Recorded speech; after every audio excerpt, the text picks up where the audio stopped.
Okay, so I wanted to talk a little bit about Unit 7, types of energy, conservation of energy, and specifically calculations. Um, this particularly pertains to Lesson 5 of Bright Thinker. So first of all, energy is the ability to cause change. I like to think of it as the stuff that makes things happen. Without energy, it's hard for most anything to occur. If you think about it, if we don't eat food to give us energy, we are not going to be able to function. We're not going to be able to think. We're not going to be able to move.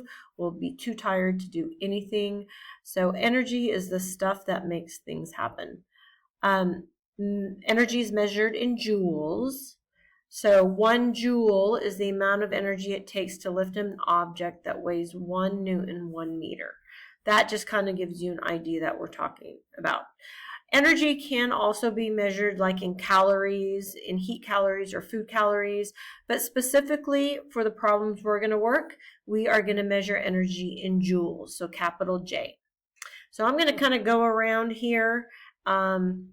I'm going to start with thermal or heat energy is a type of energy.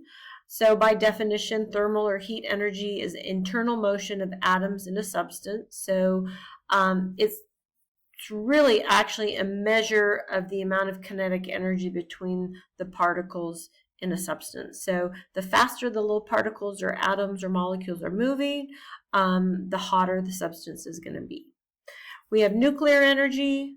So nuclear energy comes from the nucleus of an atom. So that means the nuclei of 2 atoms could come together, and that would be nuclear fusion, and that produces energy. Or a very big, heavy nucleus, big, heavy atom with a large nucleus is split, and that's called nuclear fission. And when that occurs, energy is released. Chemical energy, this is the energy that is found in chemical bonds. So that would be like food or batteries, gasoline. So basically, when it comes to chemical energy, when those bonds break between different atoms, energy is going to be released. We have electrical energy. This is energy associated with electrical charges. Electromagnetic energy, a lot of times they'll call it electromagnetic radiation. There's actually 7 different types of electromagnetic radiation, and you have 2 units, actually 2 lessons in Bright Thinker on electromagnetic. But some examples of electromagnetic energy are visible light, microwaves, radio waves, X-rays, and infrared rays. Gamma rays are also on there. I didn't give you a comprehensive list, but that kind of gives you an idea. What we're going to focus on is mechanical energy. So mechanical energy is having to do with motion or position. So when we are talking about mechanical energy, we are actually talking about potential energy, which is stored energy, and kinetic energy. So mechanical energy is an umbrella term for potential energy and kinetic energy.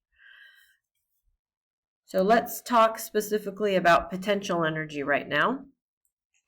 Potential energy is stored energy, so it is energy that has the potential to turn into another type of energy. You can have elastic potential energy. This is energy stored in a stretched or compressed object like a rubber band or a bungee cord. So if you stretch a bungee cord, the energy that is found in that stretched cord would be potential energy, well, specifically elastic potential energy. You have chemical potential energy. This is energy stored in chemical bonds before they break. So just for instance, if we have CH4, this is methane gas. So if the bonds between the carbon and the hydrogen break, okay, that's chemical energy, and energy is going to be released. So energy is stored in chemical bonds before they break. That's chemical potential energy. And gravitational potential energy, this is energy, stored energy due to the height and the weight of an object. So we're going to start with calculating gravitational potential energy. So in order to calculate gravitational potential energy, you need the weight of the object and you need the height of the object. So first of all, weight is distance or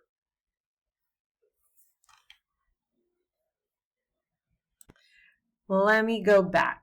Okay, gravitational potential energy is weight times height. So the weight of something is the mass in kilograms times acceleration due to gravity, which is 9.8 meters per second squared. So in order to actually calculate weight or get weight before you multiply it by height, you have to take the mass that is in kilograms, you have to multiply it by 9.8 meters per second squared, and that will give you the weight of the object. And then you multiply it by height, and that will give you potential energy that is stored due to the height of an object. So weight is always measured in newtons. Height has to be in meters. And how we get joules is a joule is 1 Newton meter. So what you guys need to really worry about is labeling things in joules. So let me give you an idea of how we're doing this. So a rock climber with a mass of 65 kilograms stands on top of a cliff getting ready to descend the mountain. What is the gravitational potential energy of the climber at 35 meters above the ground? So we need to calculate GPE, which is equal to weight times height. Now, before we do anything, we actually have to calculate the weight of the object before we can plug it in. So, let's change. There we go. Maybe not. See if I can change my. There we go. There we go. Okay. So gravitational potential energy is equal weight is going to be the mass of the object or the person times 9.8 meters per second squared. And then we're going to multiply it by the height, which is 35 meters. So now I'm going to get my calculator. I'm going to do 65 times 9.8.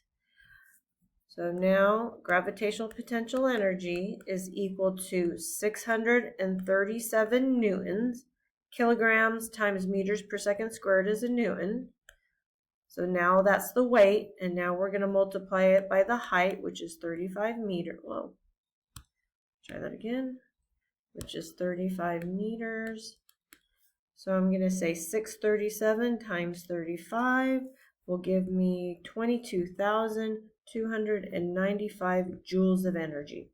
So this rock climber has 22,295 joules of energy that is stored.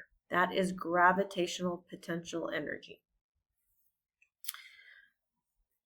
Okay, so let's look at kinetic energy now. So kinetic energy is energy in the form of motion. So anything that is moving has kinetic energy. If it is not moving, it does not have kinetic energy. How much kinetic energy depends on the mass and the speed of the object. When we do these problems, we are going to have our mass in kilograms and our speed has to be in meters per second. So we can actually calculate how much kinetic energy an object has if we know its mass and if we know its speed. So A says calculate the kinetic energy of an 80 kilogram man jogging at 4.9 meters per second. So A, kinetic energy, is equal to, so the mass of my man is 80 kilograms. He is moving at 4.9 meters per second. I'm going to square that, and then I'm going to divide everything by 2. So this is what I like to do first. I like to do 4.9 squared on my calculator. And then I like to multiply it by my mass, which is 80. And then I divide it by 2.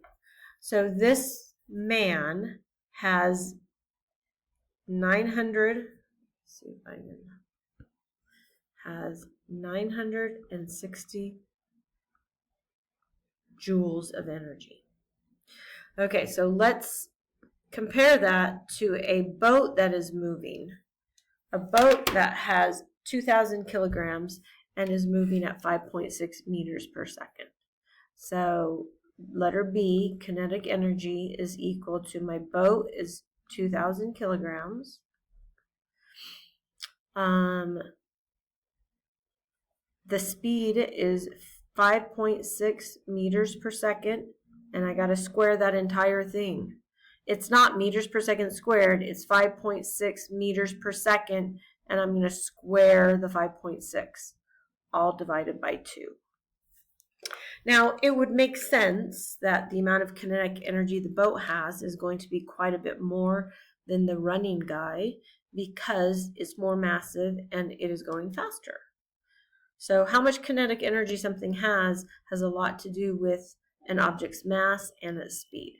So again, in my calculator, I'm going to key in 5.6, and I'm going to square it and press equal, times it by the mass, which is 2,000. And now I'm going to divide it by 2 to give me 31,360 joules. Now that answer makes sense, like I said, because the boat's going faster and it is more massive. Okay, let's do, I'm kind of running out of time. Let's real quickly here talk about the law of conservation of energy. So just like the law of conservation of mass says that mass cannot be created or destroyed, the mass before a change and after the change is the same. Same thing with the law of conservation of energy. So this is when energy is converted from one type to another. So law of conservation of energy says energy is conserved. It is not lost, or I should say it is not destroyed. Energy is always converted from one type to another. This means however much energy you start with, that amount will be transferred 100% to other forms. So some examples of energy transfers: you could have gravitational potential energy change to kinetic energy.